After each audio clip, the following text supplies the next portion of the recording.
Well, Monday means business. Good morning. Welcome to your perfect day start of the morning brief. We're live for you in Lagos. I'm Kayode Okikulu. And I'm Jeff Ruzoma. It's a brand new week with a brand new opportunity for you to do big things within maybe your big or small spaces as we begin to navigate through the year 2025. Thanks as always for joining us on the program. I'm Jeffrey Uzama. The usual question for Mondays is first, how was your weekend? That's how Monday usually starts. How was your weekend? Then let's get to work. Weekend was, by the way, how was your weekend, Jeffrey? It is okay. Quite inundated with, of course, happenings in the country. Sometimes the more you try to look away, the more it gets to you. Perhaps that's what makes us journalists and newsmen. And one of the things I was tracking on the weekend that we're going to raise as a conversation, maybe as we continue the rest of the week, is the issue of increases across every level, right?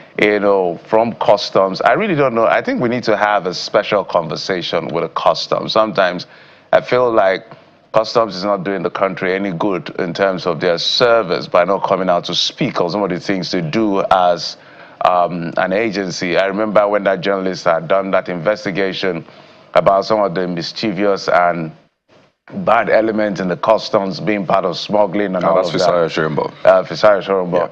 Nothing really came out of it. The customs didn't even have maybe they didn't reply, I don't know. Some of those allegations leveled against them. But now there are all kinds of, I think there's a Customs Act now that gives them power to increase certain levies. And I got an email, not a message, from some of the people selling on the market in the island as to the prices of things right now. NECA itself is protesting against some of those levies that are being raised by a custom. I did warn, they remember when we're praising the government for the revenue generation, I warned and said, look, this aggressive revenue drive, as much as it is great, may eventually be helping to kill businesses. Customs, besides collecting revenue, is also supposed to promote trade. I don't know how much of trade promotion is going on in that area. So customs need to come and do some explainers. So these are an open invitation to the Nigerian Customs Service led by, is it Digital Comptroller of Customs, to come and do some explainers as to what exactly is going on in terms of the levies and fees. Because we're hearing all kinds of fees. I know how it happens, Kayode. All of this will be passed on to the consumers at the end of the day because we still import a lot of things into our country. But I think the government should begin to rethink their aggressive revenue drive so that their good will not eventually turn to bad. I think it's really straightforward. Let's know first, what are we trying to achieve and how do we plan to achieve that? If we're trying to encourage businesses, encourage production, are we really doing that? Because some will say for the government, naturally, they're trying to raise revenue. I mean, it's as simple as that for this government. That's why the president has jacked up the 2025 appropriation bill. But we need to ensure that whatever decisions we're making, whether it's customs, trying to increase the duties, getting more revenue, that we're also protecting our businesses. You can't whoop a child and expect the child not to cry. And crying in this case means some of them going out of business, some of them having to increase their prices, some of them having to retrench workers. So, I mean, you don't want to hear the cry of this child for too long. We need to ensure that as you're trying as much as possible to grow the economy, we're also growing the businesses, all right? I think it's a no-brainer. There's something to look forward to this week, by the way, Jeffrey, for those who observe that unofficial holiday, Valentine's. Oh yeah, Valentine's is on his way. Don't act like you're not counting down to Valentine's. Yeah, of course. You are counting down since last year. I have a lovely, beautiful wife, so exactly. Valentine is part of the package. So get that started. But I don't know how many Nigerians will be able to celebrate Valentine's and what they want to celebrate. You don't have to go all out. Whatever happened to writing a note, a thoughtful note? I mean, the pen doesn't cost a lot. Notes, you can just tear a leaf, design it well, and write a note, heartfelt note. And you can actually expand it beyond maybe your spouse, your girlfriend, whatever it is, to other people as well. Valentine's should not just be about families, it should also be about other people. The country is in a very difficult place right now. So as many people as we can help, I think we should help. Yeah. A 1,000 naira, a 5,000 naira, a 10,000 naira, a 2K, a meal, something that's just to encourage people. Things are really tough. Kayode, I'll continue to say, let's not look at Nigeria from our own spectrum. And there's a funny deception we have sometimes. Let me rephrase that word. Not really deception. There's this illusion we have that Nigeria is Lagos. Lagos is just one state of 35. So let's not look at Nigeria from the spectrum of Lagos. There's a lot of going on around the country that we need to look through. So, and then again, Valentine is coming. I won't say what they say in that music or that song. No, I won't say it today. But again, before we just get to that highlight, we need to invite the Customs Controller General, whoever speaks for the Customs.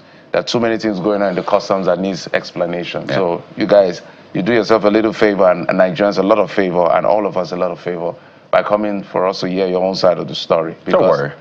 We'll get them here. Whatever you're doing is killing businesses, at least for now. NECA is screaming as well. Kade, what are we doing today? Well, we're starting off with security. Security is a big deal, naturally. Former President Muhammadu Buhari spoke last week, and then you had meetings and all of that about security as usual. So we'll take a look at how, well, some of the things the former president said, how they impact on what is going on right now. And more importantly, take a look at the role of intelligence gathering in fighting insecurity. Our guests, 2 former military officers, will be providing expert insights on the show. And we will zoom further into the issue of security this time. Can there ever be an end to insurgency and banditry in Nigeria? Is that too much to ask? Is it even possible? Well, we'll try to find that answer this morning on the program as well. So security is big on the program, as you can see. Absolutely. But we turn our attention to health. Yes, health is a big deal. And we'll be bringing you some valuable tips on staying healthy, especially on properly managing hypertension and high blood pressure, courtesy of a medical doctor who will be joining us. And of course, the fight against illicit drug is not over. Under NDLEA, the National Drug Law Enforcement Agency, they've been doing a lot in curbing all kinds of flows and drug trafficking and the kingpins of this sector. Well, I call it sector now. Well, the guys who drive that area. So we will be talking to them as to their efforts and what the challenges are and how they can even do their jobs better. We turn our attention to this week's edition of Morning Chapters, and it features Adesua Okumbo Rose, a trailblazer in the financial sector.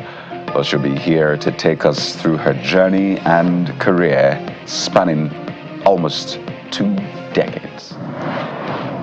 And there's a lot we'll be talking about as far as Morning Chapters and the rest is concerned. So it's our segment where we highlight some of the authors in our country and celebrate their work and get into their minds. You know, the best way to get into the mind of people, for the people that are accomplished, is to follow their books and read their books. But hey, let's shift our attention now to what the dailies are saying. And I think we'll need to start from, I think, the Guardian newspaper. Okay, Kyle, this concerns you directly. It does? The front page of the Guardian newspaper, you know why I say concerns you. 107 days of blackout. Patients, caregivers desert UCH wards as health services decline. Kyle, that is where you grew up in. This is the legendary and UCH. It really hurts to see this. If you know what UCH is meant to be, what UCH, the potential UCH has, that's the biggest. Supposed to be our Johns Hopkins kind of. You understand, right? Not just for Nigeria, for Africa.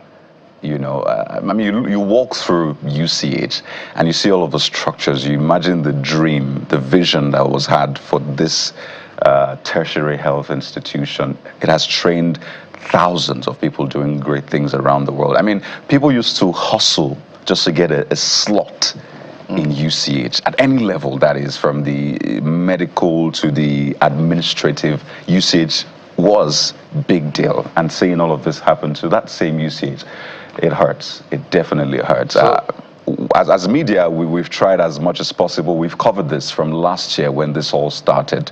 We've covered this, even had some back and forth with the management, with the distribution company. You know, there was that time where UCH had that huge, bill to pay to the distribution company. And as media, we, of course, did our job to see that this has lingered on at the expense, and we need to say this, it is at the expense of lives, people who could be getting medical attention right now, the much needed medical attention. It is really sad.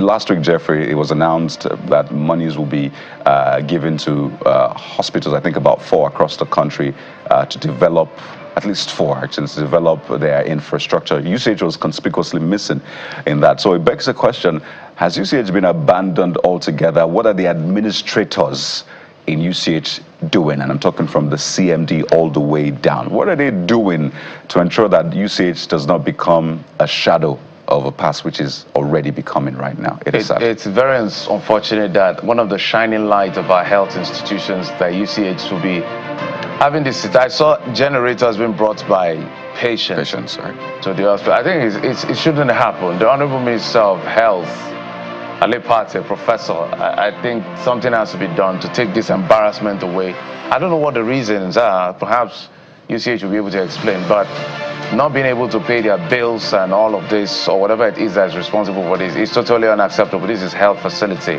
This is basic. But if we stay on the pages of The Guardian, you can see on that front page, Man Necker one-off, MPA customs charges impact on businesses and Nigerians. So I think we've said this over and over. The level of levies and charges and tariff coming from customs and all of these port agencies is just too aggressive. The people, the players in that space, I know people who do business around that space, they're complaining, it's biting hard. So some of the allegations of even corruption within the space as well, you know, everything has to be investigated. So whatever is being done, please, businesses need to survive. The economy is already hard enough. Adding more to their pain is totally unnecessary. So Mr. President has to do something. We know the revenue drive is good, but if you kill businesses in the process, I don't know how that makes sense.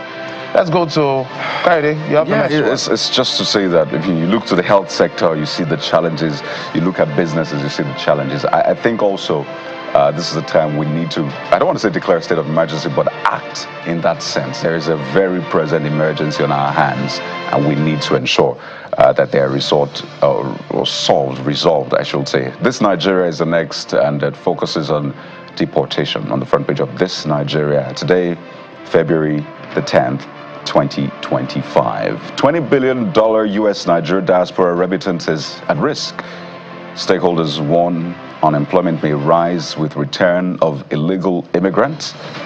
Urge FG to improve on infrastructure, health, education. Push for industrialization to create jobs. So yeah, that's that with that. But obviously there will be a lot of impact on Nigeria's economy. $20 billion US.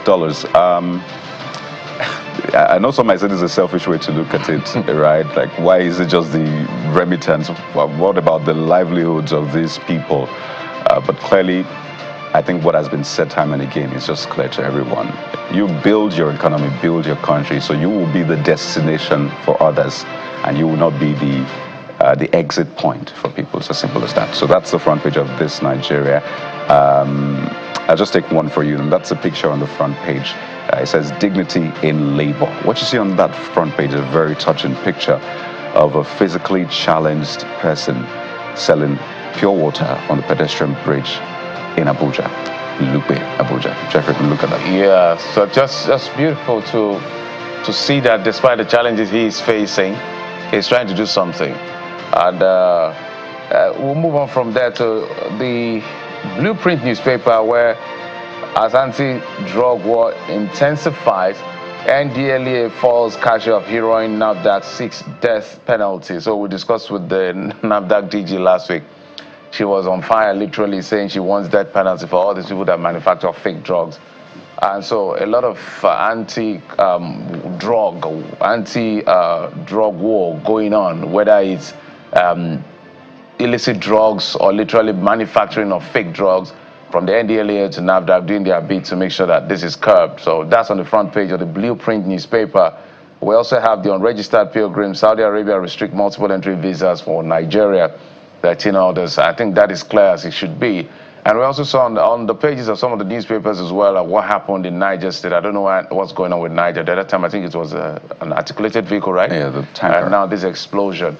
But that's as much we can take as far as the papers are concerned. We'll take a quick break. When we come back after this break, we'll be bringing you the very first conversation around security, focusing on intelligence gathering. Join us again.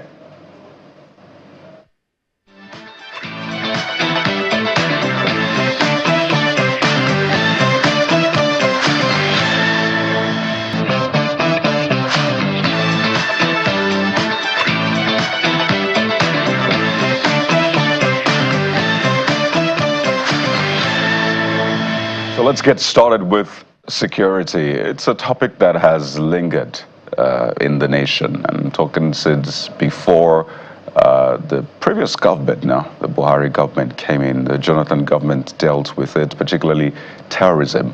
Then the Buhari government came, transitioned into banditry and terrorism a little bit. Then the Tinubu government has come, and it's battling banditry, terrorism, Lakurawa, and kidnapping, all of those issues together in one. There's been the back and forth on when was security better. Was it during the Jonathan government, the Buhari government, or the Tinubu government? Well, the numbers do not lie. And this morning on the program, we'll be speaking with those who have been in the thick of operations, who have been at the forefront of the fight against, whether you call it terrorism, banditry, kidnapping, or just insecurity in general. And our goal essentially on the program this morning is to troubleshoot these issues, get a sense of their experience, and present viable solutions. We're joined on the program by former Director of Army Public Relations and spokesman for the Nigerian Army, Brigadier General Sani Kukasheka Usman, retired, from our Abuja studio. And right next to him, Major Aku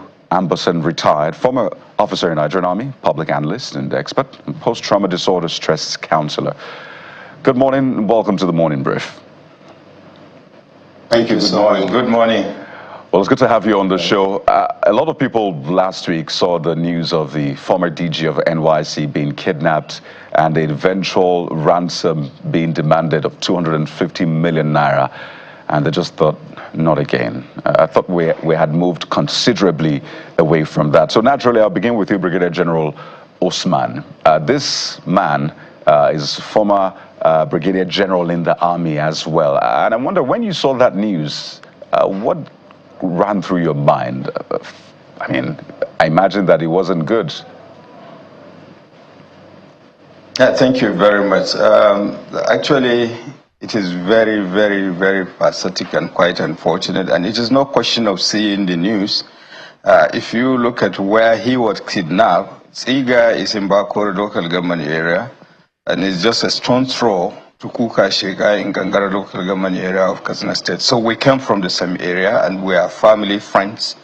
So I have a fair idea of what was going on. So it is not, the information was not just from the news, but from the family, as it were. And that is why, in fact, I declined to give interview in respect of it, because I am deeply involved in the sense that it's a kind of family issue. And, those of us that come from that part of the country, particularly in northwestern part of it, we are part of the front line, vulnerable communities. So it's something that I'm quite aware of, and those are the kind of unfortunate situation we found ourselves. And a point of correction anyway, there's not even 250 million naira they were looking for. They were looking for 400 million naira.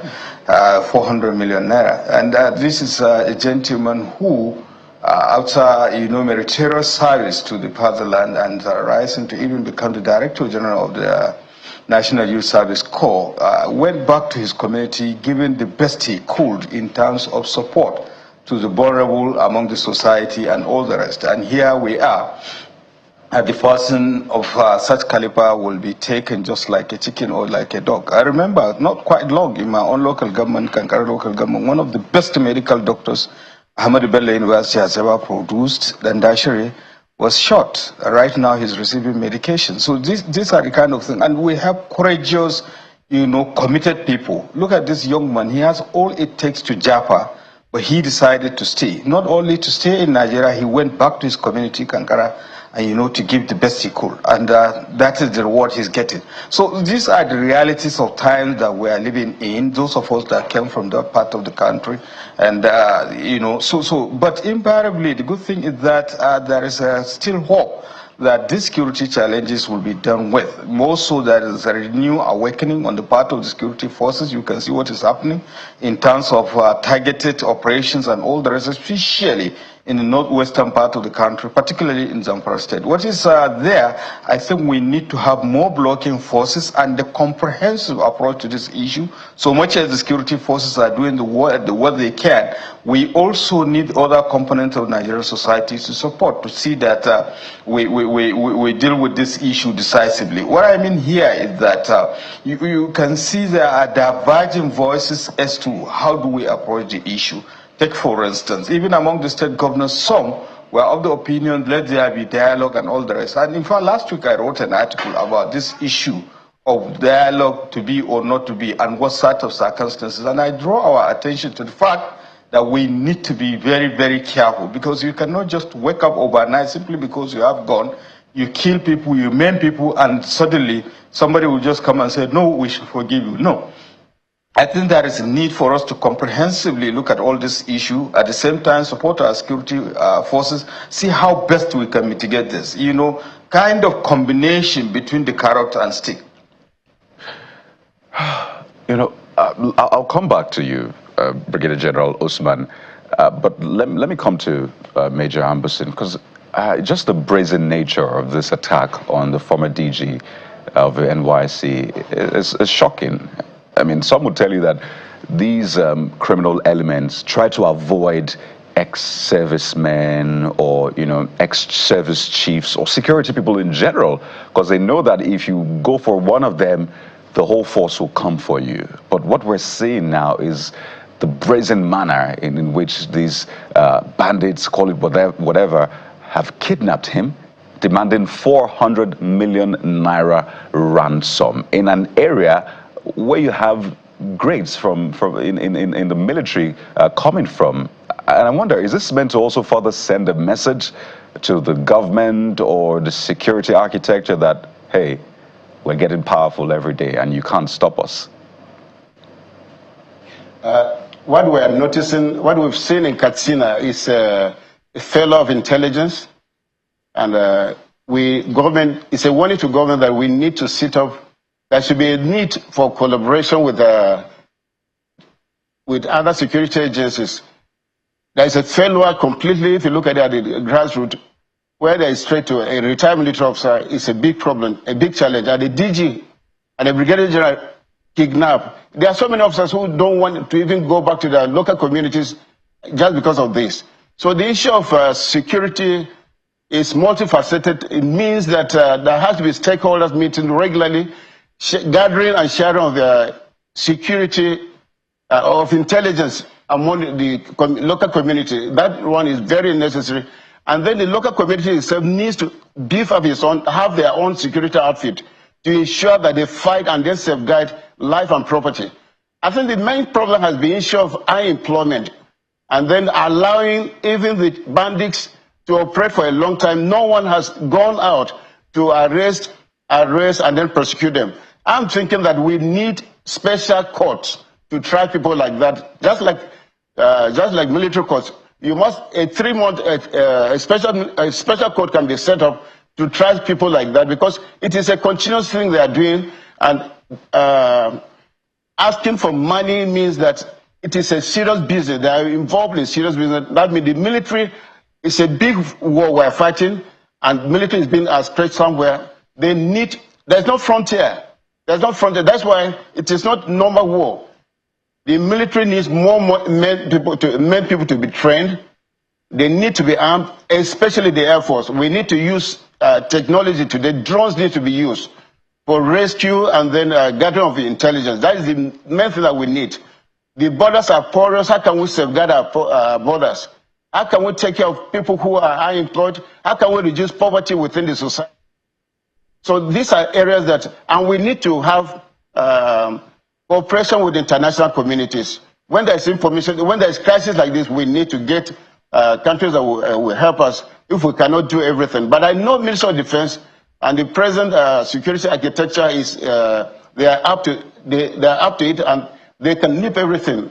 They'll be able to stop it, but they need support. They need more resources and more training for the security institutions, especially the police, the DSS, and the armed forces. They need more training.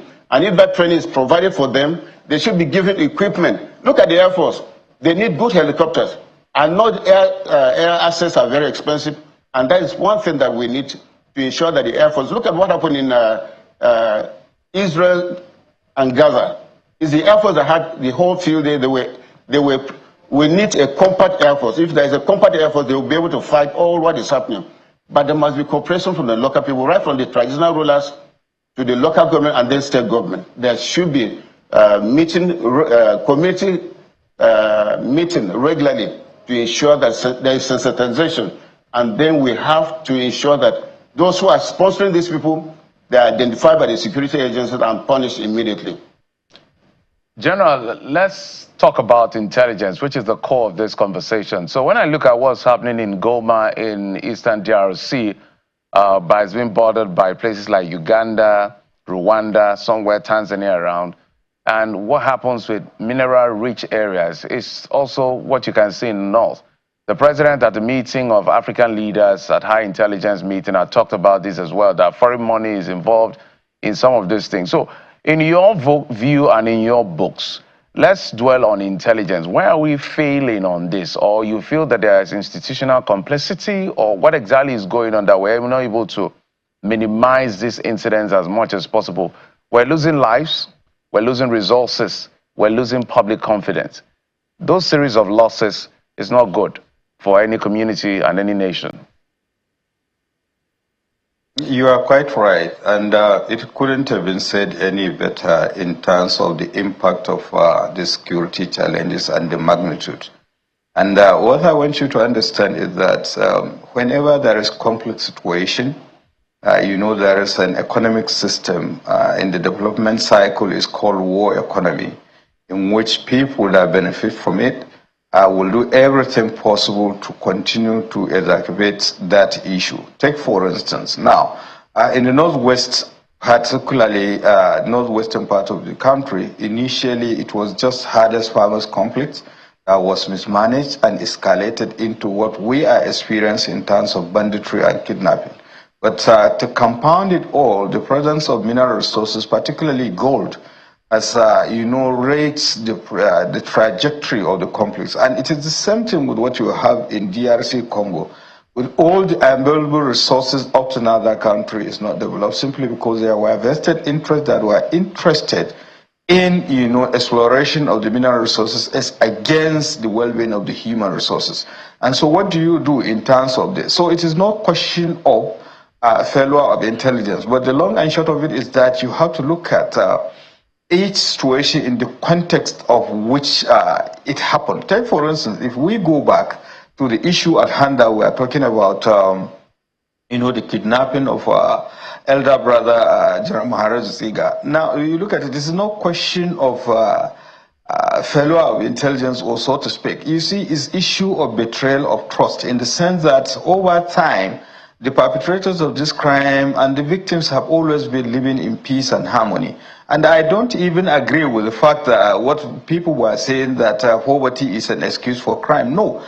Right now, right in my hometown, there are people today that they have not taken breakfast. They have no idea where their lunch or dinner will come from. And it's a family of 10, 5 or more. And yet they will never resort to crime. They will rather die of hunger. So it is inexcusable for anybody to raise the issue of those extraneous variables to perpetrate. And in any case, I have not seen any of these criminals, be it an armed robber, be it a bandit or kidnapper, that has said that today I have coveted so much resources, let me set up a legitimate business. And up to now, those people that are kidnapping, I haven't heard of any infrastructural development that they have made in terms of healthcare, in terms of education. So it is just personal interest and nothing but that. So and the earlier we look at it from that perspective, the better. But agreed. Yes, we're addressing some of this issue. We have to go to the root causes: unemployment, poverty, illiteracy, and all the rest. Yes, we have to, you know, address them at the same time. But sincerely speaking, these are no excuse, because how do you solve the problem by killing people, especially women and children? And take, for instance, Maharaj Ziga, who could barely walk, and now you have taken him. How could that help your problem? So that is just by the way. So the issue is we have to put our heads together. Now technology is one of the key things. Take for instance, before I even came to this place, I checked.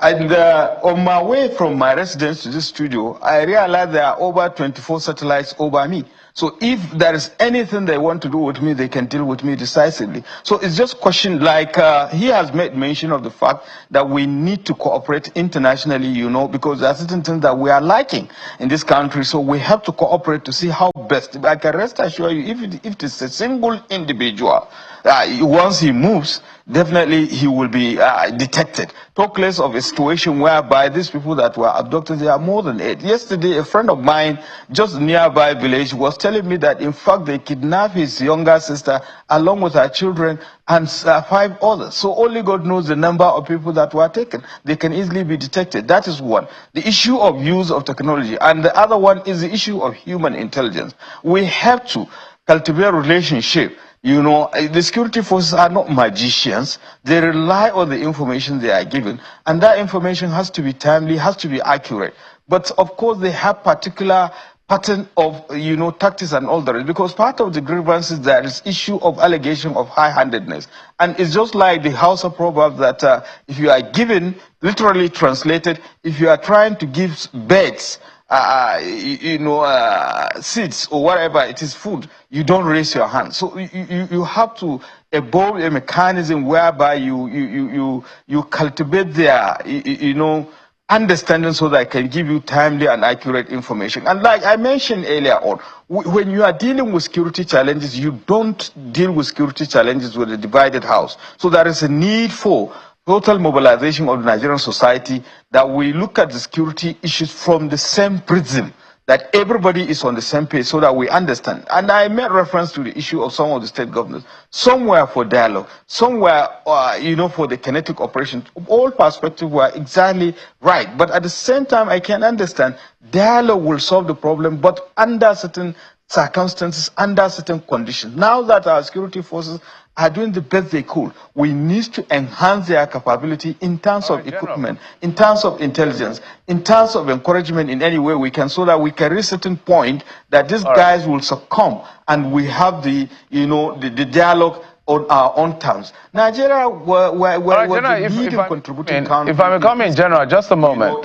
In UN, and they have done very well in Sierra Leone, they have done very well in Liberia, and we have seen what Rwanda has done. And so issue of justice will come into play. These are the things that we have to take into consideration. All right, General, let's take it to, great point you've raised, but let's take it to Major. And I don't know whether you share the same view with the General as to intelligence is not a failure of intelligence, because intelligence is supposed to be preemptive by its design to stop some of these attacks.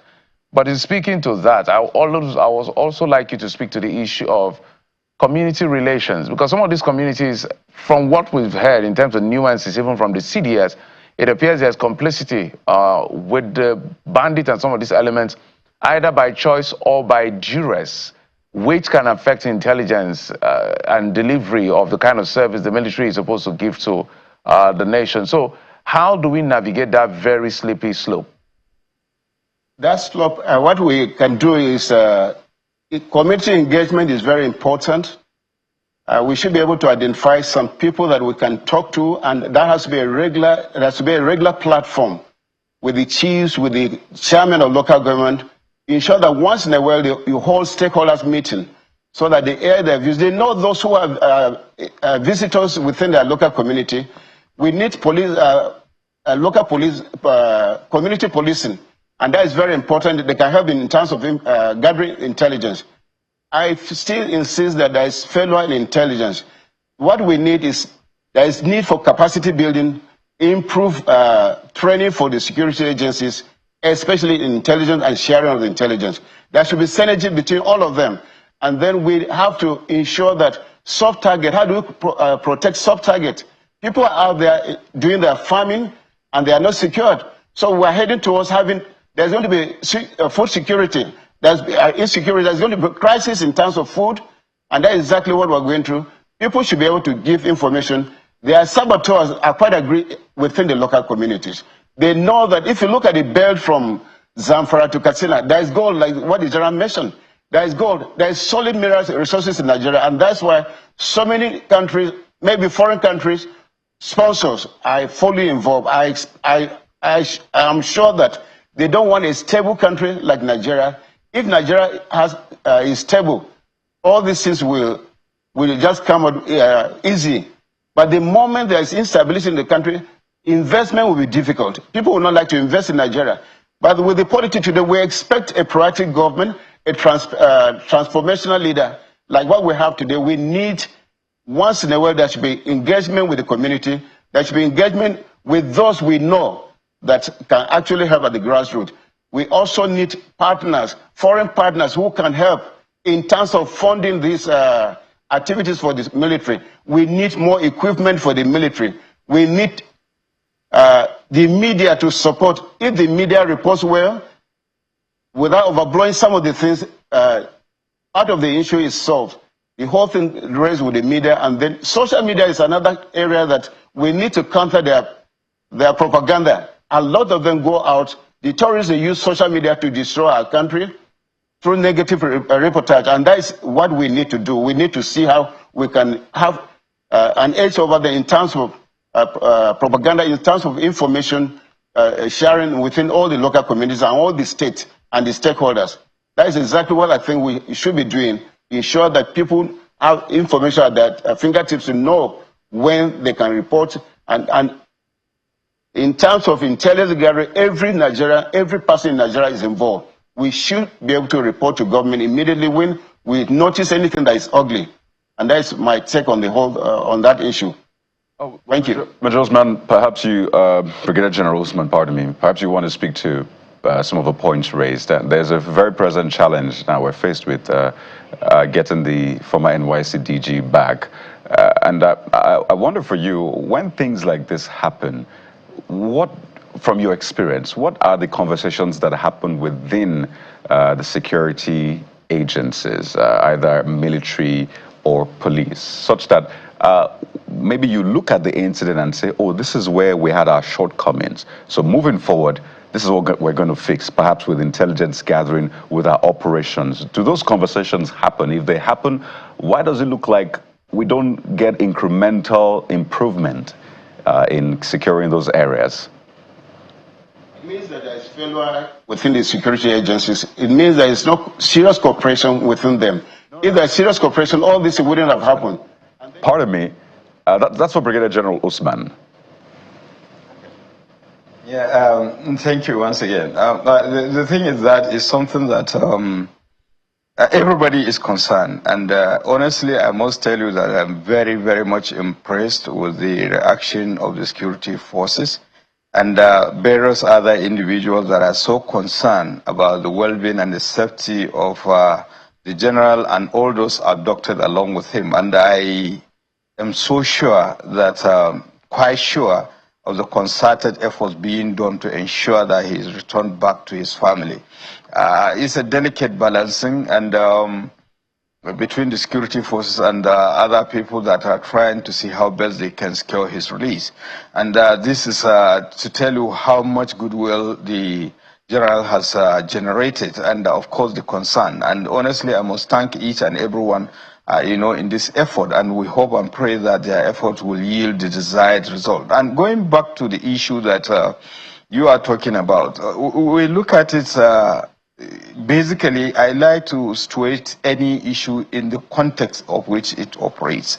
And I made reference to the issue of mobilization, to the issue of fighting insecurity with a divided house. Now, right from day one, you know, these security challenges, they kept on evolving. And unfortunately, to a large extent, we are kind of lagging behind in terms of dealing with them as it were. Because some years back, maybe 25 years ago, if you told anyone in this country that we will have the magnitude of security challenges, particularly terrorism and insurgency, they will say no. But now here we are, right from the underwear, pants, and all the rest, that a Nigerian could, be willing to commit, suicide in terms of suicide, but simply because of ideological belief, you will say no. But now it is a sad reality. So what do we do?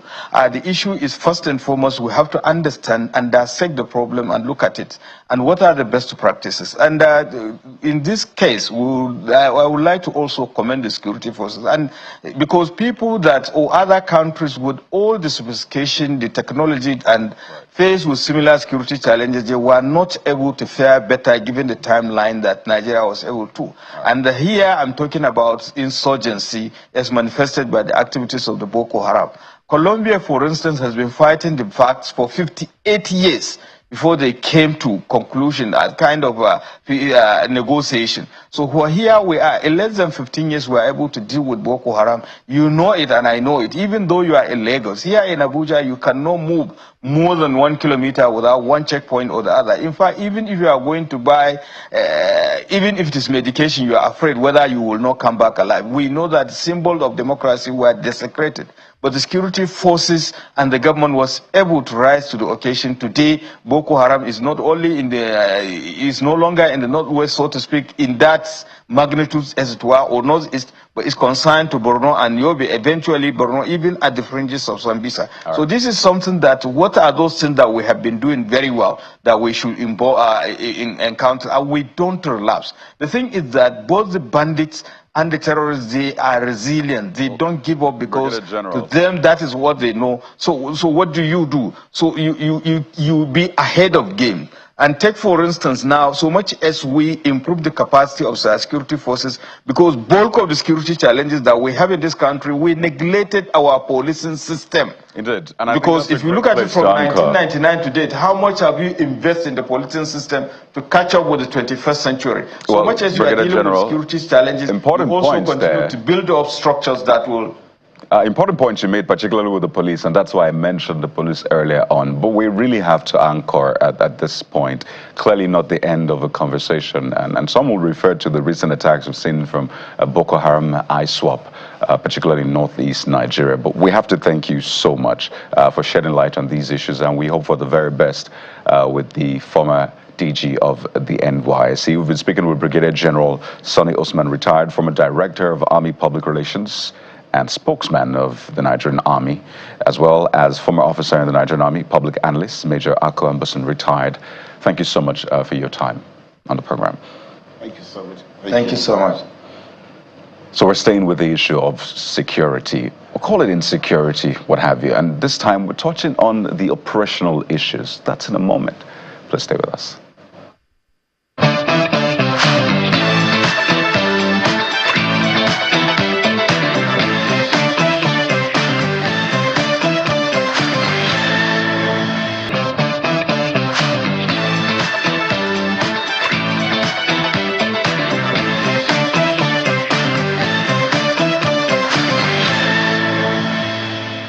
Welcome back. We're not done talking security, and we've been joined in the program by Major General Emeka Onumajuru, Chief of Defense Operations, joining us from our Abuja studios. General, thank you so much for coming on the program. Thank you so very much. Happy to be here. General, we just spoke with some of your colleagues that have left the service, and our focus in that conversation had to do with intelligence. We're going to get to issues of operations and some of the efforts being made by the military. And some of the things we raised with them is the issue of whether or not intelligence is effective as it should be. Maybe you respond to that, given the fact that the CDS himself has said in one of the incidents that occurred, I think in the accidental bombing and the secondary explosion, as explained by General Edward Buba, talking about complicity of community, I think, in one of the incidents. And so this complicity could be either by duress or force or by choice. So how is the military and the armed forces navigating this part? And what's your assessment in terms of intelligence and cooperations across sister agencies? Well, thank you very much. I think first, I want to start by giving a shout out to our troops in the front line, to let them know that the hard work they do day in, day out are well appreciated by Nigerians. So I want to encourage the troops to keep on fighting hard, to ensure that the mandate is kept. Now, in terms of intelligence, I want to believe that intelligence is adequate, but it can always be better. It can always be better. You can never have too much intelligence. Intelligence sharing among the services is also good. But however, the communities and Nigerians will need to do much more. Do much more in the sense that asymmetric warfare is intelligence-driven. Asymmetric warfare, I say again, is intelligence-driven. Without intelligence, your chances of success is almost zero. If you have adequate intelligence, you find out that maybe a company of troops can be able to do a job perfectly well. But without intelligence, it's like somebody groping in the dark. In that case, the resources you need is infinite. So intelligence can be better. But right now, I think the basics are there. We encourage communities to key into the armed forces. Don't forget that every society gets the armed forces it deserves. Every society gets the armed forces it deserves. If you rally around your armed forces, rally around your soldiers, the chances of success is much more higher than when they are alienated, particularly in an asymmetric environment. General, this is important because this is the first layer. I can imagine the men at the front line, like you've commended them, and we always thank them for their service. And the reason why I want to stay on that question for a little bit before we get to some of the core things you would like to explain to us as to the successes that we want to hear being recorded across the different theaters of war is the fact, beyond appeal and the call, what exactly is the military doing differently? Because their success is our general success. In terms of intelligence, what we are doing differently is that we've established joint intelligence fusion centers. Joint intelligence fusion centers across all theaters of operation. The Northwest, the Northeast, the Southeast, the South-South, and the North Central. Now, what the Joint Intelligence Fusion Center does is that it has elements of all intelligence agencies within that setup. In that case, intel from the DSS, for instance, automatically gets fed into the center because there's a DSS officer there. So rather than the formation writing maybe to defense headquarters and defense headquarters talking to DSSS, no. That intelligence is domiciled in that particular setup for that theater of operation, and it is easily accessible to all troops. And of course, our external intelligence outfits like the DIA and the NIA are also working hard, also have liaisons with several countries, particularly when it has to do with issues around our borders. And the feedback too is also channeled to the Joint Intelligence Fusion Center for the immediate use of troops in the front line. So that Joint Intelligence Center across all theaters of operations is one of the key issues we are doing to ensure that intelligence is readily available to those who need it in the right time.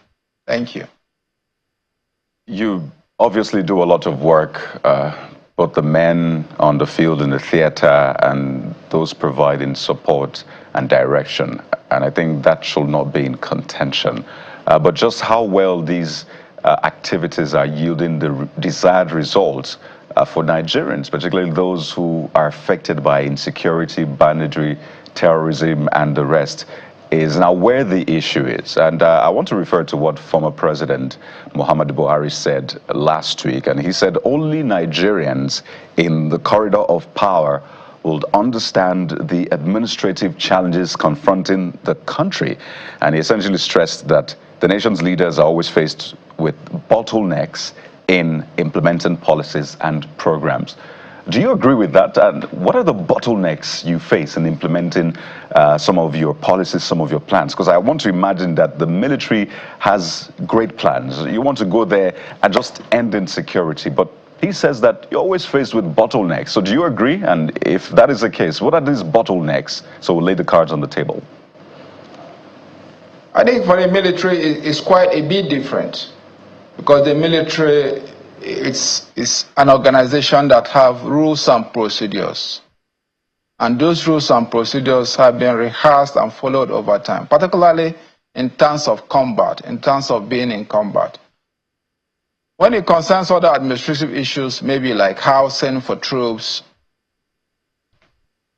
then that's a different ballgame in the sense that you still have to feed into the general loop, say budgeting processes, when funds are released, when funds are, what is approved, is it what is released, how long does it take to be released.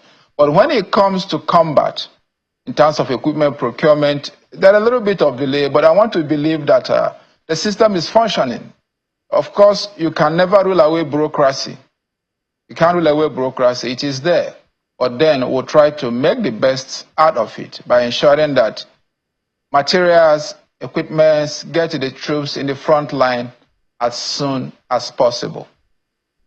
And certainly we want all of that to be as fast as it could be. But for someone at that very top to say that, he talked about the administrative challenges, the bottlenecks, we expect that over time we'll have been able to resolve some of these issues. But I want you to quickly respond to something retired Brigadier General Usman said. And I think for him, this is one of the major challenges in combating insecurity as well. And he says, well, for those who have committed crimes, and then you say, well, come back, you are forgiven. Because I recall that I think it was last year, he said a total of 125,000 terrorists and their families have so far surrendered to troops. But for him, he says, maybe this is not the best way to go, because if someone has done the crime, naturally, they should do the time, or the weight of punishment or the law should come upon them. So is this something you are also considering as well? So it will serve as a deterrent? Well, to get the numbers right now, how about 129,000 surrendered BHT members and their families? 129,000. Now, going to the issue of lawfare, I want to start that the regulations and rules are not stringent enough to serve as a deterrent. That is absolutely correct. If, for instance, you go to the South Niger Delta, people involved in oil bunkering, what is the jail term? What is the penalty? Is it deterrent enough? No, it is not. And something has to be done about that. If you go up north again, let's say those involved in illegal mining and banditry, if caught, what is the jail term? What is the penalty? That is not adequate.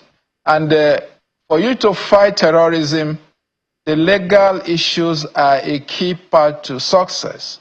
The legal issues that those found culpable must be brought to book, and the punishment must be strong enough to ensure deterrence.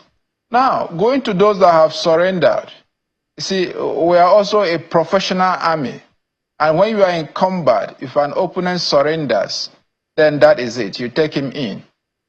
Surrenders, you take him in, and then let the other processes take its natural course. General, help us understand, are these opponents, these are enemies of states. Well, it's not like we're fighting another country and then they surrender. We can understand that context. These are criminals. These are people that are killing our people, destroying our property, looting our resources. If they have their way, they will override the sovereignty of our nation. How do we use the word surrender and then the rules of engagement say you allow them be? Maybe you explain that part. You can see I'm almost confused as to what. No. What I'm saying is that when somebody surrenders, you take him in. You allow the legal process to take its course. Right now, those people, some of them are in detention facilities, some of them are in Kanji, and there's a special course that go through all of them. Those that were found culpable faces the books, and then those that are going to be radicalized go to the DDR process, which takes about a year.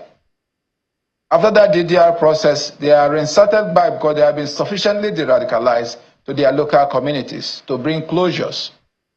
General, but I think what we need to talk about more is justice for the victims. Okay, justice for victims are also important. That is all part of the entire procedure. Just before, in addition to the issue of justice for victims, I'm happy you raised that issue. Is it really possible to de-radicalize ideological-driven terrorists in 1 year and reintegrate them into society? How has that worked? It's possible because the de-radicalization is also done by professionals. De-radicalization is also done by professionals. And within that 1 year period, it is sufficient enough, depending on the people handling the de-radicalization. And the numbers taken in is not huge. Like I said, we'll have 129,000 BHM families. It doesn't mean the 129,000 are going through the program. The people going through the program might be right now are about 800 in badges. And those 800 are people that have been sifted through the entire legal process before they are now brought to the center. So it is possible to conduct DDR programs, which we are doing through Operation Safe Corridor. We hope that at least we don't have bigger problems on our hands, because we've heard reports of some of these people being reintegrated, and they then serve as those providing intelligence in that sense to the terrorists that are still out there. You see, the kinetic and non-kinetic. The kinetic and non-kinetic must go hand in hand. Certainly. And de-radicalization, the DDR program, Operation Safe Corridor, is part of that non-kinetic. And I think, as you said, the military is professional, and of course we want to take those words. But I want you to speak, if you can, to the case of the ex-NYC DG, because it was also a talking point. And for a lot of people, when they hear the work you're doing, they look through the news, and you can just Google terrorism, and they see ISWAP, Boko Haram, for example, in the Northeast, the attacks we had last month, or they see, kidnapping, in this case, the ex-NYC DG. And as much as they want to appreciate the work you're doing, some of these reports are out there for them. So it's sort of like a stain on the fabric of the military, the great work that is being done. So perhaps you can speak to that. How is it that someone who has served meritoriously is now a soft target for the kidnappers, demanding now, I hear, 400 million naira, according to Brigadier General Usman, retired? Yes, the kidnapper of the retired general is a sad commentary, quite all right.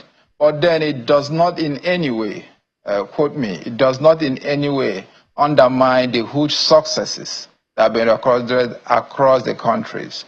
In the Northeast, BHP has been severely decimated. And what it does is that degradation of the BHP makes it possible for them to be completely neutralized, because their combat power have been reduced. Attacks on communities have been reduced.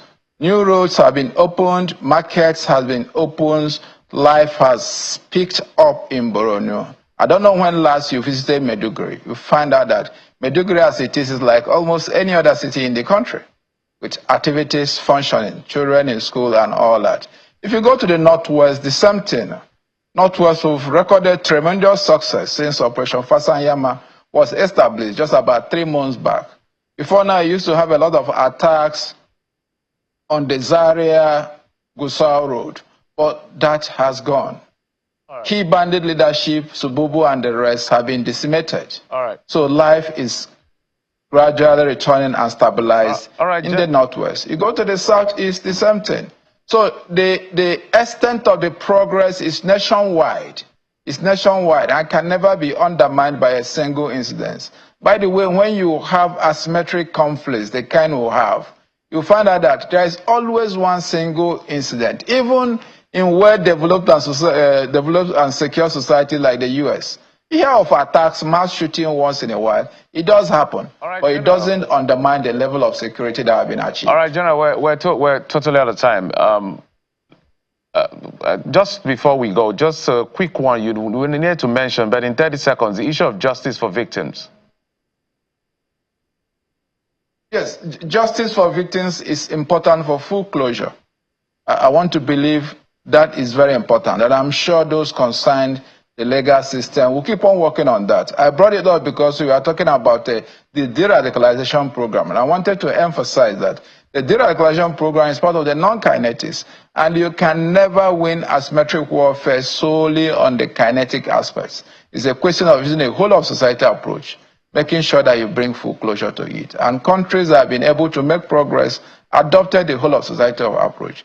The armed forces as it is can only do about 30% of that, doing that kinetic. But once that kinetics have been achieved, every other government agency will need to key in to ensure that and we're here to support you, and I imagine Nigerians are too, because your work is also our work at the end of the day. But on a final note, what assurance can you give us and give Nigerians at large, particularly about the ex-NYCDG and others who may be in the den of terrorist bandits, or what have you? First, I want to thank Nigerians for their support. Their support is highly appreciated, and we need more of such support. And secondly, I want to guarantee them that the armed forces is fully committed and ready to defend this country in pursuance of its constitutional mandate. For those that have been kidnapped, we keep on working hard. Several people have been released. We keep on working hard to ensure that they are freed in the quickest possible time to their families. Thank you. Major General Emeka Onmajuru, Chief of Defense Operations, joining us from Abuja Studios. General, thank you so much for coming on the program, and thank you for your service. Thank you very much. We'll take a quick break and switch gears from the issue of security to health, especially a part of your health that you should take very seriously that has to do with your blood pressure. Join us in a moment for a breakdown with the expert.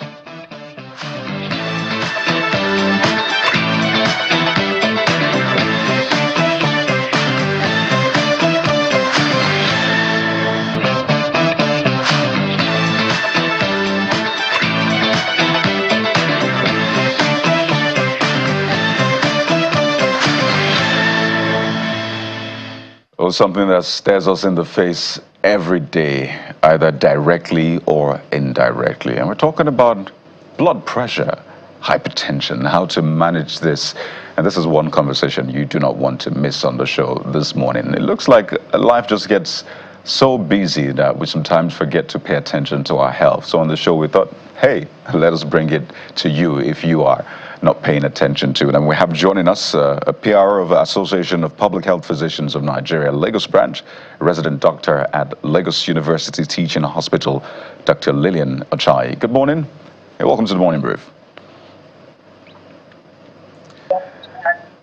Dr. Ajayi, this is something that gives people anxiety, just hearing about that conversation or hearing that, let's check your blood pressure. It gives some people anxiety.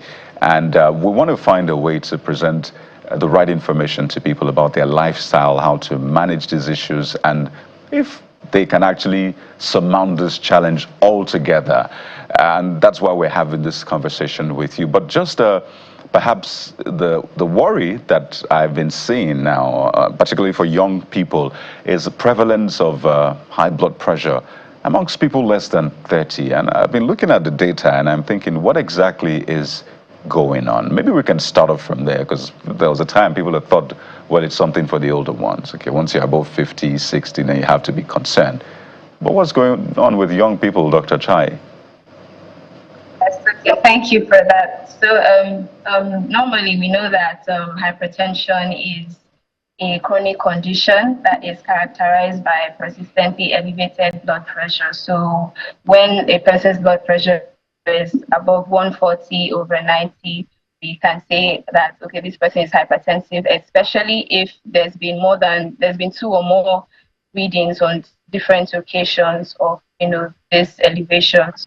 So basically, why like you mentioned, younger people are being noticed to be hypertensive. So usually we know that people usually say that we've noticed that it occurs usually in old age, right? But with younger people, so when there's a family history, for instance, your parents are hypertensive, it puts a younger person at risk. And when these things are not paid attention to early enough, if a person still ends up, participating or engaging in things that would not help to manage their blood pressure levels, this high blood pressure tends to manifest, earlier, and things that we need to pay more attention to, basically. So this is kind of why we're having this conversation, also to speak to things that people can do to help to manage and even prevent this hypertension before they start to see manifestations. Because, I mean, even looking at Nigeria's prevalence, the prevalence of hypertension in Nigeria, it's higher than the global average. So clearly, this is a conversation we need to have, very importantly. So let's talk about the lifestyle. I mean, the lifestyle part of the conversation. So there is, as you said, the hereditary bit, something that it is passed on. Again, people wonder, but where did our parents or grandparents get it from, right? Because life seemed easier then. There was no issues about stress. They also had a very healthy lifestyle, going to the farm, eating, fresh fruits and fresh products, as it were. So they always wonder, where did our parents and grandparents get it from? But let's talk about us right now. So what are the lifestyle trends that make people prone to hypertension, and what lifestyle changes should people begin to look at? So just to speak to what you said about, older individuals, having it. So usually as we age, our arteries tend to get stiffer. So this is one of the main reasons why, older people are the ones that usually are hypertensive, compared to the other age demographics. So basically, these are this is what usually happens. But speaking to the lifestyle, the risk factors, and also changes that can be made. So the first thing would be healthy diet. So it is very important that we maintain a healthy diet, because this contributes to high blood pressures if it's not if it's not managed properly. So there's something called the DASH diet.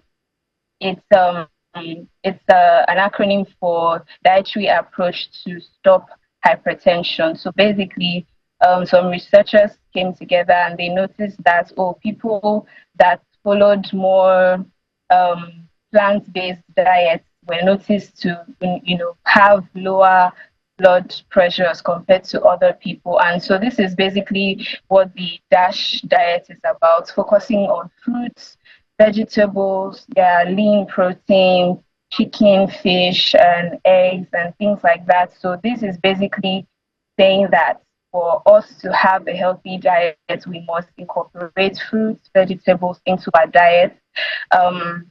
Ensure that we try to stay away from fat saturated foods also. And another important thing is salt, to reduce salt intake. So the recommended amount of salt intake daily is it should be about 2 gram per day. So this is how we can measure this, is to say, okay, less than half a teaspoon of salt, basically.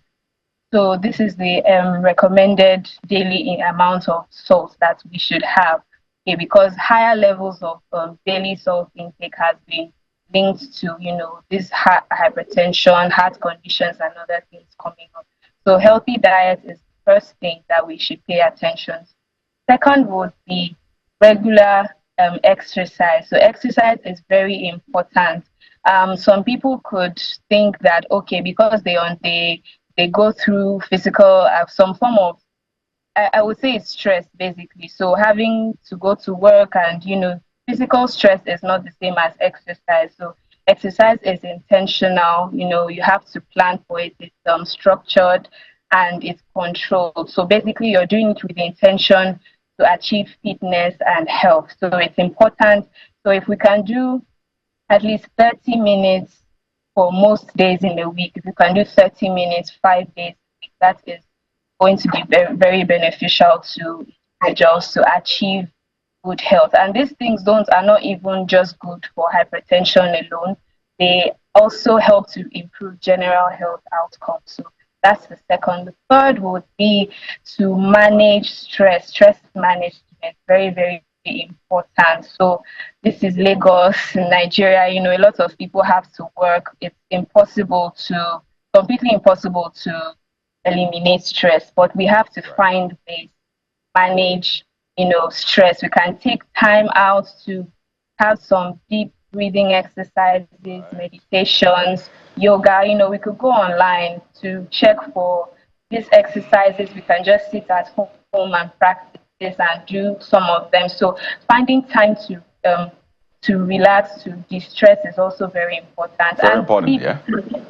yeah. Did you say, on a final note, sleep, right? Very important. So she talked about your diet, talked about physical exercise activities, ensure that you clock in at least 30 minutes most days in the week. Try to reduce stress. Let's breathe. Find a way to breathe well. I just realized that a lot of people don't breathe, actually. They don't breathe properly. They think they breathe. Maybe that's why the president said, let the poor breathe.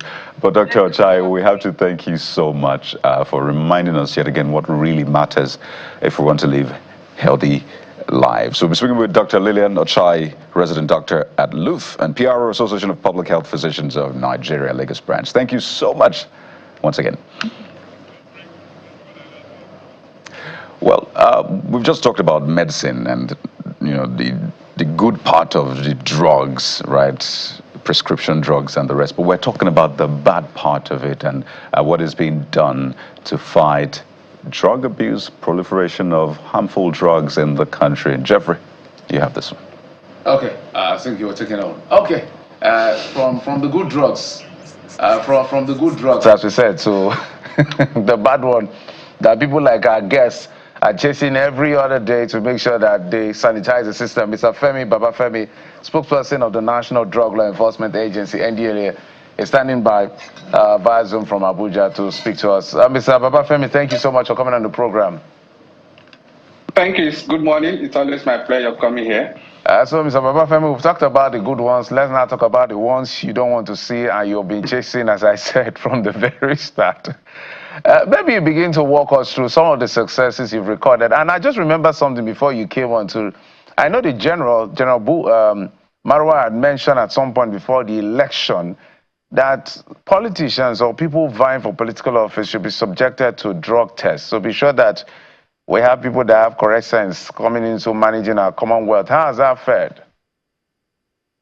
Well, absolutely. I'd like to say that was indeed an advocacy move, and which has been going on. That has been going on since 2021, that I can recall, and quite a number of state governments. Some of the state governments are already also going with this. That is, making this a policy in their states to ensure that whoever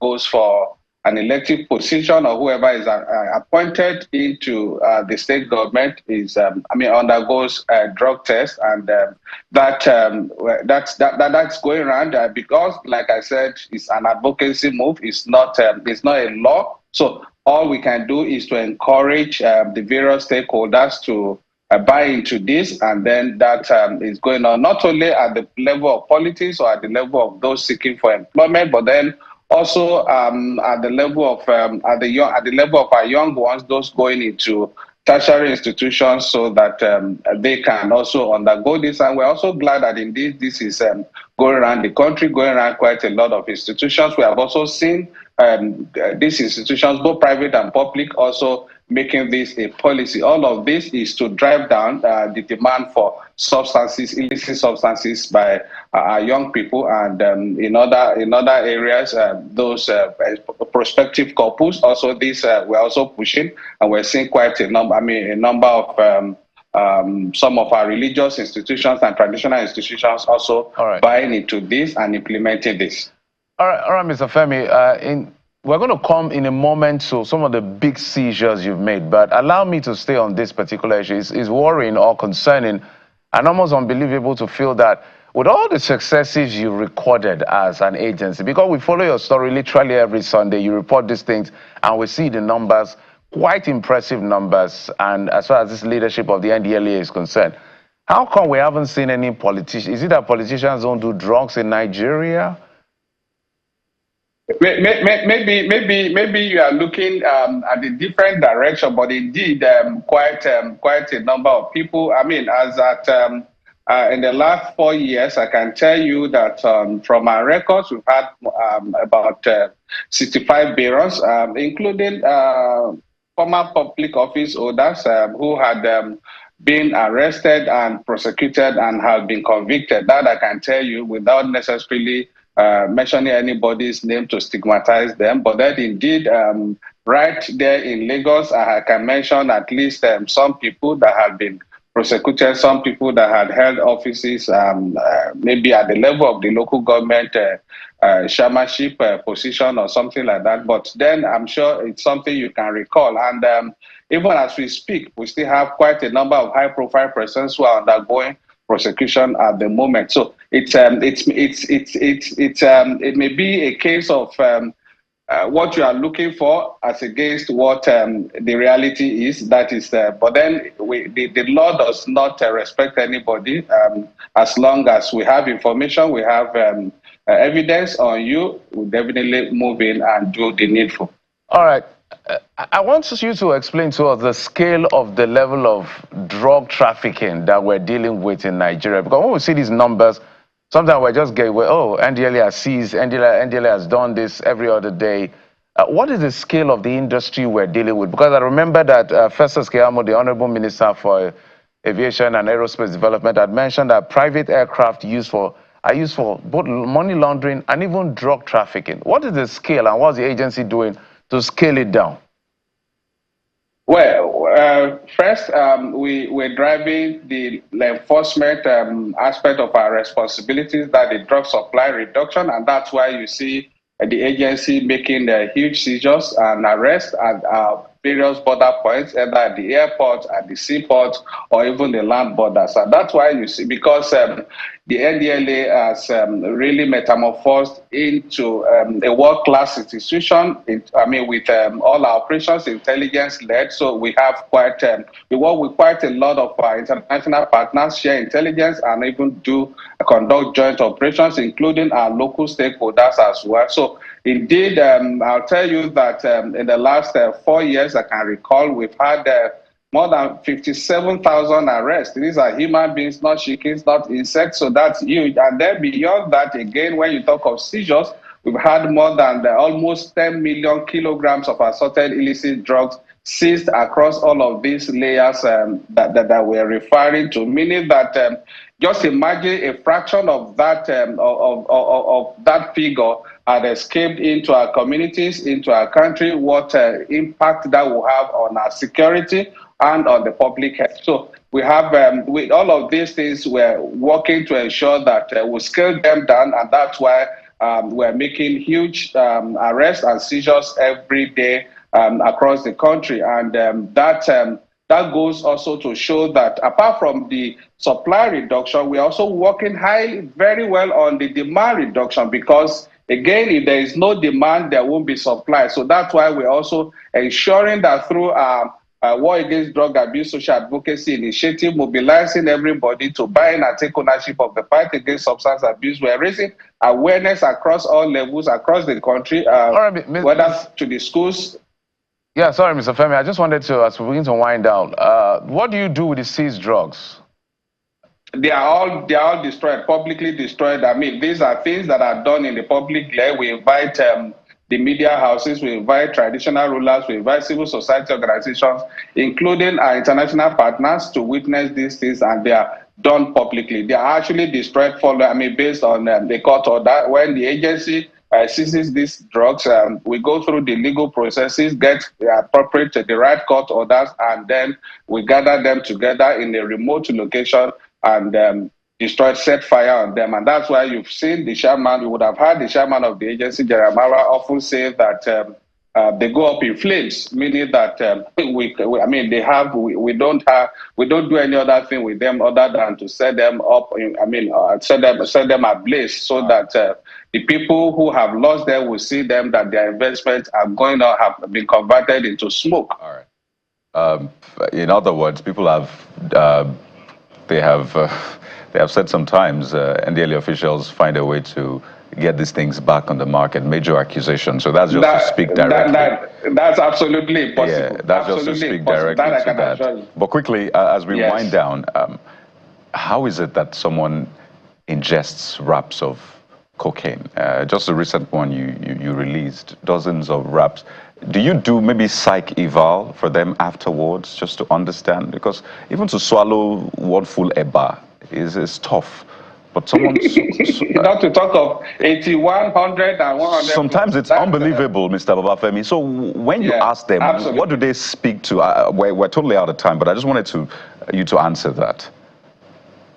Yeah, you know, some of these things, they are driven by greed and desperation to make money at all costs. And so when people are desperate, they go to any length to do anything, even to the extent of losing their own lives. So, I mean, you would have seen someone that will have to take for surgery because the whole thing got stuck in his stomach, in his system. He couldn't excrete on his own, even despite some initial medical interventions. The whole thing got stuck. And just imagine if one or two of those pellets had exploded in his stomach, what that would have led to. So it's definitely driven by greed and then desperation. Then you also have, family values that quite a lot of home have lost at this point. And because the family, it's a microcosm of the macrocosm. That's a smaller unit of the smaller unit of the society itself. So you have whatever transpires at the family level also affecting the society, also happening in the larger society. Mr. Famous, thank you so much. We will continue to have this conversation with you and the NDLEA to follow up on the work you're doing to get rid of some of these drugs that we find in our society. Femi Babafemi is a spokesperson of the National Drug Law Enforcement Agency, joining us virtually from Abuja. Thank you so much for coming on the program. Always a pleasure. Thank you for having me. All right, we'll take a very quick break and we'll get to focus on women. You know, it's Monday, women in business. We try to shine the light on these women who are doing big things in their small spaces. Join us again.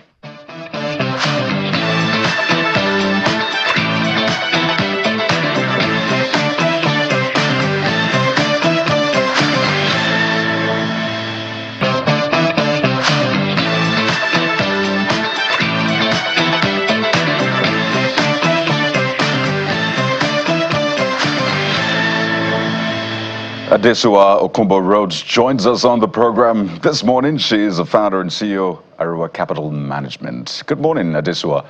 Welcome to the Morning Brief. Good morning. Thank you for having me. You know, what you're doing is quite interesting. One of the few women-owned led growth, equity, and gender lens funds in Africa. That's quite a mouthful. For some people. By the way, right here on the Morning Brief, Monday does not just mean business. It means women in business for us. But what you're doing, as I said earlier on, is quite interesting. What's a simple explanation of what you're trying to achieve? And why are you doing that? Is it because you're a woman? Is it from your experience or the experience of others? Thank you. And thank you again for having me on your show. So I run a private equity fund called Arua Capital Management. And what we do is we provide capital to SMEs in Nigeria and across West Africa, SMEs that have proven their business model, they're at an inflection point of growth, and they need growth capital to expand. But given my background and the experiences that I've had as a woman entrepreneur, struggling to raise capital in what is a male-dominated space, when I launched Arua Capital 5 years ago, I was very intentional about ensuring that all the capital that we raise from institutional investors will be targeted towards women-owned, women-led, and female-focused businesses. So across the funds that we manage, we have a very intentional gender lens focus, where we are only investing capital in businesses that are founded by women, businesses that are led by women, businesses that are positively impacting women in their value chain, either as customers, suppliers, majority of their workforce being women, or businesses that are producing goods and services that improve the lives of women. And we're not doing this for charity. We strongly believe that gender diversity across the value chains of companies helps to improve profitability, helps to reduce risk, and we've seen this proven through our portfolio as well. So that's what we're doing in a nutshell. And I'm happy to talk about the journey that led me here, and why we have this intentional focus. I think it's brilliant what you're trying to achieve, but we also want to shed light on the challenges, really, because for a man, for example, Monday or planning for Monday is quite different from a woman planning for a Monday. And women would tell you, I'm not just planning for myself, I'm planning for my husband if the woman is married, for the children if the woman has children. But if you don't have all of that, there's still challenges you face in the workplace or in the boardrooms, because some will tell you that, well, in my industry, things are not quite as rosy as you'd expect for women. So I am fighting competency battles. I'm trying to shatter the ceilings and the stereotypes. So how has it been for you? How do you manage all of those challenges on different fronts, or has it been rosy? It's definitely not been rosy. So I've been in the investment banking and private equity industry now for 15 years. And I've always found myself as the only Black woman in most of the rooms that I've been in. So I spent a lot of time in London. I spent time in institutions like Lehman Brothers, JP Morgan. And it was definitely difficult navigating what has traditionally been male-dominated spaces. And when I moved back to Nigeria, the same challenges persist for women entrepreneurs. So we've seen that last year in 2024, female entrepreneurs raised the lowest amount of funding in the last 5 years. They only raised less than 2% of the total capital available. So as women, we face a number of challenges in accessing capital. On top of the daily challenges that we face in trying to balance work, life, family, marriage, children, if you have that. So with Arua, I'm really intentionally trying to provide women with an equal opportunity in terms of access to capital. We've gone to the same schools. We know how to build scalable businesses. And as we've deployed our funds, we now manage about $40 million. We've seen improved performance through these women-led and female-focused businesses. So yes, there are challenges, but I'm hopeful that through the work that we're doing, through the work that other funds that have a gender lens focus are doing, we'll be able to shed light on some of these women whose stories haven't been able to be told. We'll be able to shed light on the intersectionality that we're seeing through enhanced gender diversity, enhanced gender equality, and improved business performance. So yes, there are challenges, but the future is bright for women. There is a lot of focus now on ensuring that not only women in Africa, but women globally are getting their voices heard. So the future is bright, and I'm hoping that through the stories that we're telling through our funds, that we will encourage more investors to take women seriously, not only as they run businesses, but also in their boardrooms, as they're running companies, as they're leading teams, because we have something to say as well. So from your experience, both working outside Nigeria and now coming into Nigeria, let me just use the word broadly, Africa, and seeing the inability of women to access capital. 2% is quite marginal, very small by any size and by any standard. What in your books was the reason? Is it about biases basically, or the books were not tidy enough so that we speak to facts? Yeah, it's really about unconscious biases, and it's really about the fact that we don't have enough women as capital allocators. So when I set up Arua 5 years ago, there were less than 10 funds in the whole of Africa that were female owned and managed. Now that number has doubled, but we still don't have enough women that are driving investment decisions.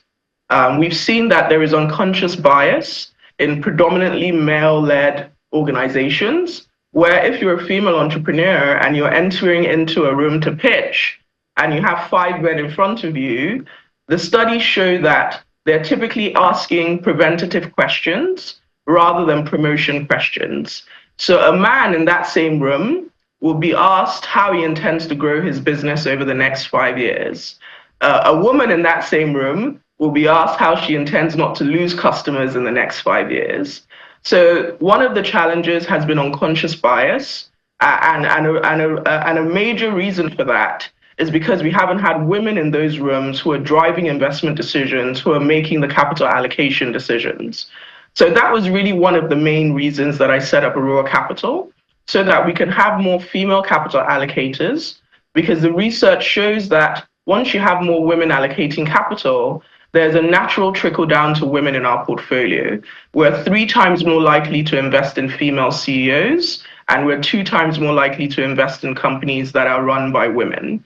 So it's really addressing the capital flow, and in terms of who is making that investment decision. It's predominantly been men. That's why we haven't seen that trickle down, not only to women entrepreneurs, but also products and services that cater to the female economy. The female economy is a $15 trillion market. Women are making 80% of purchasing decisions, but we have majority of the capital being allocated by men who may not understand this market. So there's a lot of work to do in terms of the flow of capital and who's actually making those investment decisions. So I would say that's been really the one of the root causes of why we've seen very, very low access to capital for women in Africa and globally. So in your book, it's absolutely scalable. The books were right. There were just these unconscious biases. And what successes have you recorded with these women in terms of maybe numbers, if you're feeling comfortable to share them? No, I can give you aggregated numbers. So we now manage around $40 million at Aurora Capital. Our Fund 1 has been fully deployed into 11 companies. And as a whole, our portfolio is run, I would say 77% of the businesses are female-led or female-owned. And in the time that we've invested, we've seen these businesses grow by 11 times. I don't think it's a coincidence that we've seen this type of growth rates in our portfolio that is predominantly female-led and female-focused. In addition, our funds are backed by institutional investors such as MasterCard Foundation, Visa Foundation, and we've been able to deploy capital with this gender lens. And through the investments that we've made, we're seeing that our financial returns are above global benchmarks. So when you compare our fund performance to other funds that are less than $250 million and that set up in 2019 the same way that we do, our fund performance is actually above global benchmarks. So I don't see this as a coincidence. I don't see it as a coincidence that as we have this focus on underserved and overlooked parts of the economy, we're able to showcase very, very strong financial returns. And these returns are above global benchmarks where we've been able to identify this underserved part of the market. So we're seeing those linkages through our funds, and we're very excited to tell these success stories because we hope that it will encourage others to invest in the untapped potential of women on the continent, where there is a strong arbitrage opportunity to invest in a space where there is very, very limited competition. So through our funds, we're already showcasing these results. All right, let's speak to brass tracks now in that sense.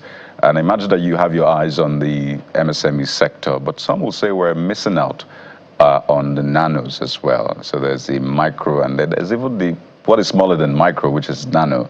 And that's where you find majority of women playing in that space. And hearing the work you're doing, for some who are hearing $400 million, you're like, I'm still struggling with 40,000 naira, right? And this is what you find across board. This is where the majority is. So is there any hope for them in all of this? Because these are the people that are responsible for majority of employment, majority of the economic activity, at least at the grassroots. I'm so glad you brought that up because 3 of our impact pillars are at Aurora. One of them is obviously gender equality and making sure that there's equal participation for women across the value chains of our companies. The second one is job creation. And I'm very glad to say that with Aurora today, we're supporting 175,000 direct and indirect jobs because we're not only interested in just the company that we support, we're interested in how does that capital that we provide affect the value chains of these businesses. So I'll just give two examples. We have a business called Coolbox. They provide solar-enabled refrigeration to market women in off-grid areas. Since we've invested, that company has supported over 3,000 market women that are selling frozen fish, frozen meat in off-grid areas they don't have access to power. Through our solution, they're now able to refrigerate their products, have access to livelihood, and have a payment plan for their freezer. So these are women in Mushin, these are women in Yanakwaja that otherwise wouldn't have had access to this opportunity without our capital. And I think that's charity here, Adesua. But because of time, we understand that you also have to run. But this is obviously a very interesting conversation, and we wanted to touch on it and show women out there that there is hope and there is a lot of belief in what they're doing. We've been speaking on the program with Adesua Okumbo-Rhodes, founder and CEO, Aurora Capital Management. Thank you for what you're doing, and yeah, wish you the very best. Thank you very much for having me. Take care. We will. So if you're a woman out there, hey, there's a lot of goodwill coming your way. So please don't give up, whether it's hairdressing or makeup, whatever you're doing, just keep at it. I will go into another segment, which is quite interesting, but I will not be taking this segment, right, for risk of too much of exposure, Jeffrey. What's next segment we have? Okay, it's our morning chapters where we highlight and spotlight on writers and authors. And today we've been joined in the program by a children's book author. The reason why Coyote is not taking it is because of the title, Coyote is New. We're going to talk about overcoming cultural and language barrier. We've been joined in the program by Mim Boham, joining us from Oxford in the United Kingdom. Thank you so much, Boham, for coming on the program. Hello, thank you so much for having me. Thank you. You have literally intimidated my colleague out of the conversation, but he's in anyway, isn't it? I just don't want too much exposure, you know, to Coyotes, right? But Jeffrey, go ahead. All right, so let's walk through some of your work that you've been doing as far as let's even talk about that book in the first place. Let's begin there. Yes, so Coyote is New is loosely based off of my personal experience as a child and my son's experience years later. So when I was about 5 years old, my family moved to England, and being the only Black child in the classroom, I knew that I was physically different from everybody else. And I think my major insecurity was my hair, because everybody else's hair was long and flowy and mine was just upward. And so fast forward years later, I had my son. We were in Nigeria. He was 4 years old. We moved to England, and then he went to school and had the exact same experience, and it was also his hair. So an afro is a huge theme in the book, you know, and it's just about moving to a different country, not really knowing the culture and trying to fit in, you know, and the influence that teachers have over children who are experiencing that, you know. So I just thought to share that experience in a book so that, you know, people can identify. I found that a lot of people have identified with the story. Yes, a lot of us. Whether you're Coyote or not, particularly for me, and I'm obviously getting those books or that book for the kids as well. I don't want to ask what influenced the name Coyote is New, right? Because I imagine, is that your son's name? No. Coyote is actually, I love the name. First time I ever heard that name, I think I was in my teens, and I'm from Port Harcourt, so we don't have a lot of coyotes in Port Harcourt back then. And I remember a friend of mine, that was his name, and I was like, oh, I really like this name. Thank you. And that was the first time I heard the name, and I just liked the name, and I decided to use it in my book. Thank you very much. I'm done. In fact, I'm done for today. Jeffrey, take over. Okay, so some of these challenges that people, let's even talk about the writing process and your thought process in putting together books that are directed at children. Writing for kids, you know, it's easy to write for adults. You know, whatever you put out, adults, they can be able to process and, you know, decipher all of these things. But talk to us about writing for children. How do you process it? What language do you have in your head to translate to kids for them to understand? So I'm a teacher, and I've worked in early years for over 15 years. I'm a nursery teacher, even though I've worked with primary, and currently I'm working with secondary school students. But the early years is my little baby. I love those tiny children. And reading books to them was what I did throughout my career. I think that was one of my strengths, giving the characters different voices. I even have a YouTube channel where I read books to children. So I love a children's book story. I love, the illustrations, the pictures, and how it just it brings the story to life. So I've always been inspired by stories, and I love stories that rhyme and stories that have a message. My favorite author is Julia Donaldson, and I've kind of like mimicked my style after hers, but with a Nigerian touch. So yeah, I think because I've read so many children's books to children, I kind of like got that experience and saw the books that stood out to children, the style that stood out to children, the books that children repeat, they're telling the story with you, and so I knew that I was going to start my own. After reading thousands of books to children for over 15 years, you catch the bug and feel like, actually, I know I have a story. I know I have a story that will resonate with children, and so I wanted to write my own story.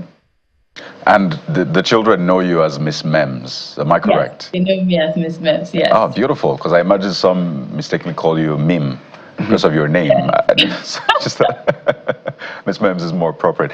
I'd like you to speak to us about the heart of it. Yes, this is literary, but there's something even deeper, because you hear a lot of people who migrated to other countries talk about the challenges of their children, in fact, sometimes psychological.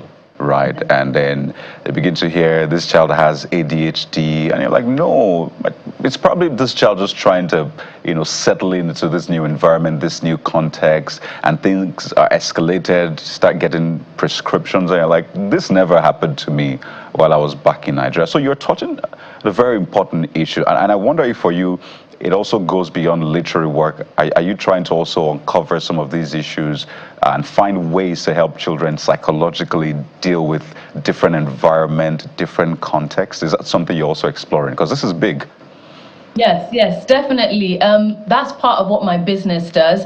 So I started a company in 2020, Head Start. Obviously, with the pandemic and everything, you notice that there was a lot of just worry and concern. And I think that was when I had started to notice, though, the difference and these challenges that young children face in the schools, being told that they need a diagnosis. Some are real, but some not necessarily, And so I started to notice that. But when I started my business and I was hearing from parents directly what their children had experienced in just because people didn't understand the culture, and my own personal experience as well.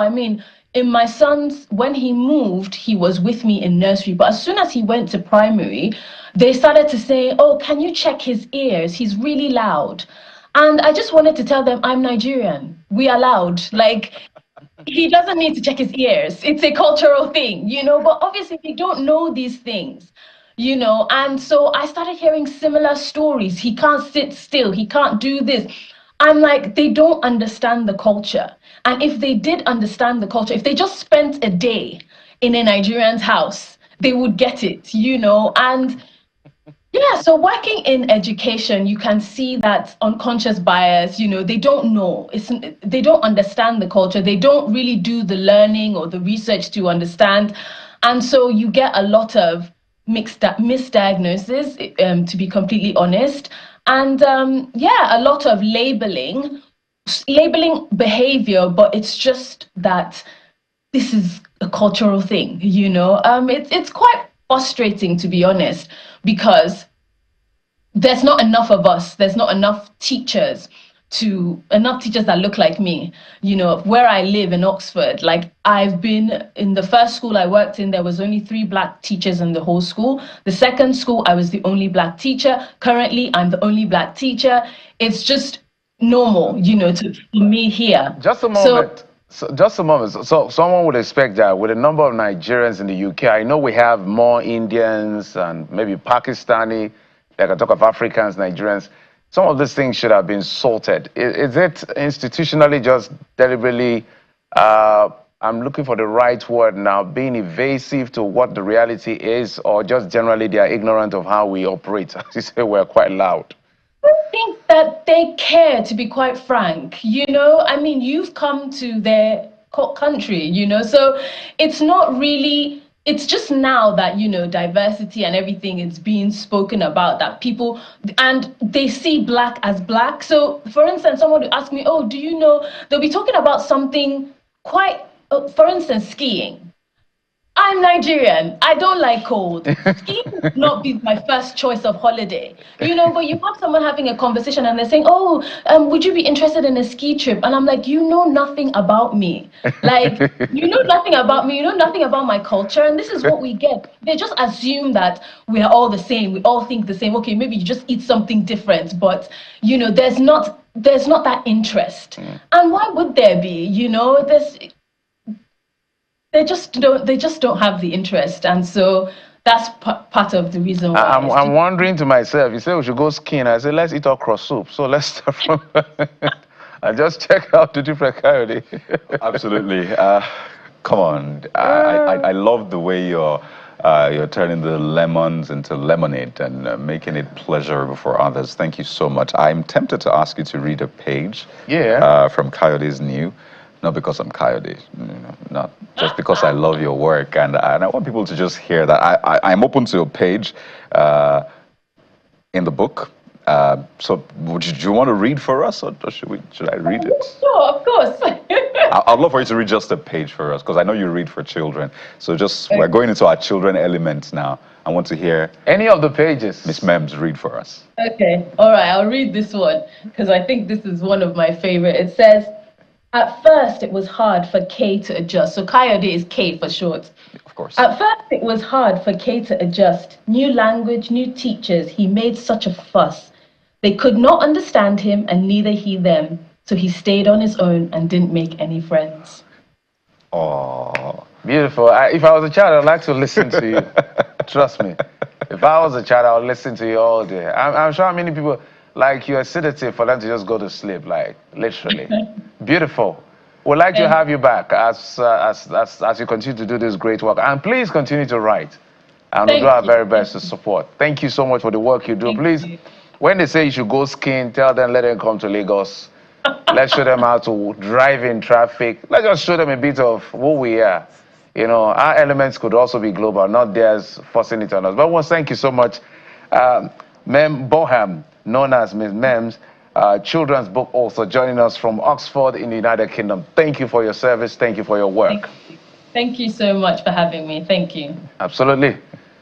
I'm just imagining the number of things we could tell these guys in the UK to do. It's just what it is, really. Maybe the next title of our book, Jeffrey, will be Jeffrey's New. Okay. Or Jeffrey's Old. Anyone is fine by me, as long as it has my name in it. That would be beautiful. Okay, let's go to a few of the things you're saying online.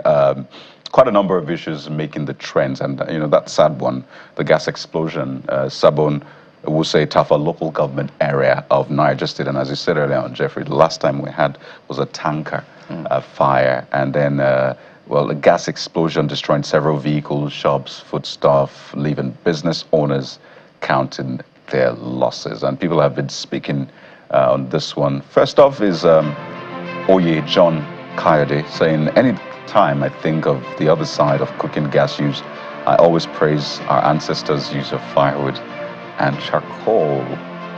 Interesting. Very sad, very, very sad. Jasper Aniet Lewis says, there have been more than 10 petrol tanker explosions across the country this year. The government has not made any serious moves to provide or probe these incidents by issuing empty rhetorics every disaster. We're on our own in this nation. Quite unfortunate. Yeah, this is a gas-related explosion. But just quickly touch on the issue around UCH, University College Hospital in Ibadan, persistent blackout over 100 days now, as Nigeria's first teaching hospital, UCH, is leaving patients in peril, forcing families to bring inverter. I know UCH had said they don't operate some of the generators you saw in that picture, but let's look at what Nigerians are saying. Tochukwu said, so they have all these and are dependent on government. Government can't do everything for you guys. Seek partnership with private companies and leave this government. Yeah, there's so much potential in UCH. I don't think they ought to or deserve to be here right now. Okay, that talk speaks to the management now. Sports Talk HQ says the authorities need to step up and fix the power issue before it causes even more harm. I think maybe they should have their own IPP. I don't think the usage should be relying on... If you have a place like UCH, I think every teaching hospital in Nigeria should be just off the grid. Right. I don't know. The people who are in those spaces, I'm sure they have the better expertise. So, do we have time for one more? I think we could just anchor at this point, but that point you made, Jeffrey, should be looked into. Yes, it might drive up the cost, but that's why we need to think creatively. Just maybe one-off cost and you manage it for Let's find a way to think creatively, but I guess that's where we'll anchor on the show this morning. But we're back tomorrow with another bumper package, as Bukola would say, and she'll be here tomorrow. I'm Kaido. And I'm Jeffrey Ozama. Sunrise Daily is at the top of the hour. Bye-bye.